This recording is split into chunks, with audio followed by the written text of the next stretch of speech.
La SAS, Sable d'Olonne, Açores, Sable d'Olonne, est la grande course en Atlantique de la classe mini pour les années paires. Elle se fait en 2 étapes. Étape 1, l'aller aux Açores, et l'étape 2, le retour. Au total, cela fait 2600 milles, c'est-à-dire presque 5000 km. Vous voyez à l'écran la trace de mon parcours sur cette 2e étape. Tradition au port d'Horta de faire des peintures, chaque bateau fait des peintures, donc il y en a partout, sur tout le long du port.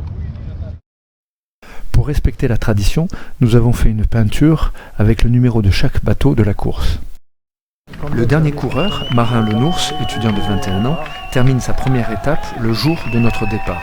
Il est accueilli comme un héros car terminer sa première étape après tous les problèmes qu'il a eus, c'est impressionnant. Le comité de course acceptera qu'il reparte, mais lui impose 5 heures de repos, sachant que certains se sont mobilisés pour lui faire son avitaillement et qu'on est plusieurs à lui prêter du matériel pour qu'il puisse repartir. On est 1 heure avant le remorquage des bateaux pour la sortie du port, ça commence à s'agiter et à se préparer. On est 25 minutes avant le départ, donc tout le monde est en train de converger vers la ligne de départ. Et là on voit le port d'Horta, avec le sommet de l'île dans les nuages. Et c'était une très belle escale. Minutes après le départ, moi je suis parti directement bâbord Amur. Le plus gros de la flotte est parti tribord Amur puis empanné pour se dégager en fait de ces dévents là. Donc je sais pas, moi je vais continuer comme ça pour le moment. Ce choix va s'avérer être une grosse erreur. Je vais rester en pétolé, c'est-à-dire sans vent pendant 2 heures, en voyant le gros de la flotte partir tranquillement sous spi avec un bon vent. Donc je suis là parmi les derniers de la flotte. Et alors, il y a encore 1300 milles devant, 10 jours de navigation, donc j'ai le temps de me refaire. Enfin bon, ça fait un peu râler quoi. Alors là je suis sous spi médium, il y a 20 nœuds de vent. Voilà, je suis entre 7 nœuds 5 et 11 nœuds. Voilà, il y a des moments où on se plante dans la vague et donc ça mouille tout. Donc j'ai pu mouiller bien sûr, malheureusement. Et donc j'ai mis matosser tout ce que je pouvais sur l'arrière. Mais il n'empêche qu'on continue à enfourner. Matin du 2e jour de course, la première partie de la nuit était assez fabuleuse, sous spi à 10 nœuds, avec des points, enfin entre 9 et 11 nœuds quoi. Donc c'était assez super. 2 départs à la bâtée un peu violents. Et le 2e départ à la bâtée, je pense que c'était le début du dysfonctionnement du pilote automatique. Donc le pilote automatique ne marche plus, ce qui est une très grosse tuile, une grosse catastrophe. Alors j'ai ce petit pilote de secours, là, mais qui ne marche que par temps petit moyen, qui fait un drôle de bruit, qui marche qu'au monde compas. Donc c'est quelque chose que je peux utiliser que en mode secours quoi. Donc ça veut dire qu'il va falloir que je me farcisse 12, 14 ou 18 heures, je sais pas, de barres par jour. Matin du 3e jour, la nuit a été assez tranquille avec du vent comme maintenant. Donc j'ai essayé de dormir quand même pas mal, en alternance avec les moments où je barrais. Le pilote arrive là, avec ce vent là, il arrive à peu près à tenir la barre, le petit pilote, mais il ne gère pas les sautes de vent, les variations de vent. On arrive dans une zone de pétole et selon la stratégie définie avant le départ, je rappelle que nous n'avons aucun moyen de recevoir des infos à part la radio, il y a soit l'option prévue de tirer au nord dans la pétole pour franchir la zone le plus tôt possible, soit ce que je pense être plus favorable, avec les infos météo très générales que nous recevons par radio, attendre un peu avant de tirer au nord. On est au lever du soleil du 3e jour. Oui, c'est peut-être ça, le 3e jour. La nuit, voilà, c'est la pétole. La nuit a été comme ça, pas un poil de vent. Alors j'ai essayé de dormir, mais c'est quand même pas très facile parce que le pilote décroche, le petit pilote décroche. Nous sommes à l'après-midi du 4e jour de la 2e étape. Donc il y a 3 bonnes nouvelles aujourd'hui. Première bonne nouvelle, ça y est, j'ai traversé la fameuse dorsale anticyclonique où il y avait pétole, pas un poil de vent, donc toute la nuit précédente, cette nuit là, et tout ce matin. Donc ça c'est la première bonne nouvelle. Deuxième bonne nouvelle, très bonne nouvelle, j'ai réparé le pilote automatique, enfin j'ai réparé. Disons que j'ai asséché un peu le tunnel là-dessous, il y a l'électronique. J'ai un peu nettoyé, asséché les contacts et ça a redémarré, donc c'était un problème d'humidité. Et la troisième bonne nouvelle, c'est que quand j'ai eu ma panne de pilote, je pensais être loin derrière tout le monde. Et là en fait, je suis 24e, midi du 4e jour. Donc on descend portant vers les Sables d'Olonne. On vient de passer la barrière des 1000 milles. Donc il nous reste moins de 1000 milles à faire pour arriver aux Sables d'Olonne. Donc voilà, on est à 7-8 nœuds tranquillement. Il faut reconnaître que c'est quand même assez sympa. Matin du 5e jour, donc on a eu ce vent là toute la nuit. Donc ça a été une glissade tranquille toute la nuit. Alors tranquille, sauf que vers 1h du matin, je me suis aperçu que le ski était complètement en torche sur l'étai, enroulé sur l'étai, et impossible de le monter, de le descendre, de faire quoi que ce soit. Donc en fait j'ai empanné la grande voile, ce qui fait que les tourbillons d'air étaient dans l'autre sens, donc ça petit à petit ça a désenroulé le ski et puis voilà, et c'est reparti. Un malheureux passager clandestin.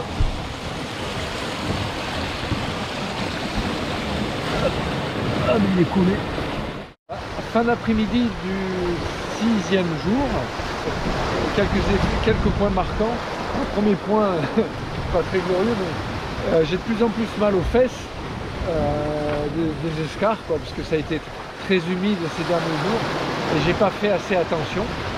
Du coup c'est assez pénible, assez douloureux quand je m'assois sur le pouf ou alors je me mets à genoux, mais j'ai de plus en plus de mal à m'asseoir. Donc soir du 6e jour, coucher du soleil, on est sous ski et ça débotte pas mal, on est à 7 nœuds, peut-être nœud 5, des pointes à 8 nœuds 5. Donc là on est au travers très serré, c'est limite pour le ski max. Donc je ne sais pas si je vais le garder ou si je vais passer au ski médium. Et ben voilà, donc là on se fait un peu plaisir, je me fais un peu plaisir. Une demi-heure plus tard, avec le spi médium, ça agite quand même un peu moins et en fait ça va un tout petit peu plus vite parce que quand on gîte trop, en fait, le bateau se vautre et il n'avance pas très vite. Je suis décidé à laver 2 paires de chaussettes parce que vraiment dans la cabine ça sent vraiment trop les pieds, trop les chaussettes sales. C'est devenu infernal. Du coup, après ma toilette, je me suis dit bon allez, je fais un peu de lessive. Pour le 12 à 12h, entre à nord-ouest, whisky, November whisky, 17 nœuds à 7, pression 1012 à 0 à 2. Et enfin pour la zone Rochebel Est, Rochebel Echo Area, pour le 10 à 12h, pour le 10 à 12h, de nord à nord-est, November Echo, 12 nœuds en 2, pression 1021. À l'AIS tout à l'heure, j'ai vu apparaître un autre mini, un Pogo 2, le numéro 525, à Jérémy. Je pensais qu'il était assez loin devant. Et là, je suis assez surpris puisqu'il est, on est à peu près à la même hauteur. Matin du 8e jour, la nuit a été comme ça. Enfin, il a plu un crachin presque toute la nuit. Matin du 9e jour de course, la nuit a été assez éprouvante, particulièrement éprouvante. En début de nuit, je suis sous spi max, assez tranquille, puis spi médium. Arrive un premier grain, le bateau est parti au tas, couché, et je mets un bon moment à récupérer le bateau. Je prends un riz dans la GV, puis arrive un deuxième grain, gros départ au tas, avec le bateau couché, et je suis resté comme ça plusieurs minutes, avec le SPI qui battait furieusement et le foc et la GV qui vacillait aussi, et je n'arrivais pas à redresser le bateau. J'ai enfin pu le redresser en mettant le foc à contre, et je me suis mis vent arrière et je me suis dépêché d'affaler le SPI. Peu après, troisième grain, et pareil, beau départ au tas, sous GV Henry et foc. Je bataille un moment, bateau couché avant d'arriver à repartir. Je pense qu'il y avait entre 27 et 30 nœuds de vent. Après, fatigué et inquiet d'éventuels autres grains, je décide de rester comme ça. Et j'ai vu à l'AIS que Jérémy était lui à 10 nœuds, donc il avait dû remettre son Genaker. Alors dépité, j'ai décidé d'aller dormir et je vais en fait passer le reste de la nuit comme ça, sous GV Henry et foc. Et ce n'est qu'au petit matin que je vais hisser le Genaker. Fin de la 9e journée. Donc aujourd'hui ça a été du vent assez faible, assez frustrant, mais bon voilà. Le classement reçu à la radio confirme que Jérémy cette nuit m'a mis à peu près 16 à 18 000 dans la vue, donc bravo à lui. Moi j'ai pas eu le courage de hisser le Genaker après les problèmes de départ au lof et les difficultés que j'ai eues. Voilà, surf au petit matin. Voilà, je n'avais pas pu vous prendre quand le soleil se pointait, mais c'était fabuleux. Le soleil pointait juste au bout du bout dehors. C'était quand même assez extraordinaire. Donc là on est sous SPI, c'est le 10e jour si je ne me trompe pas. Il y a 20-22 nœuds de vent et on est pleine balle vers les Sables d'Olonne.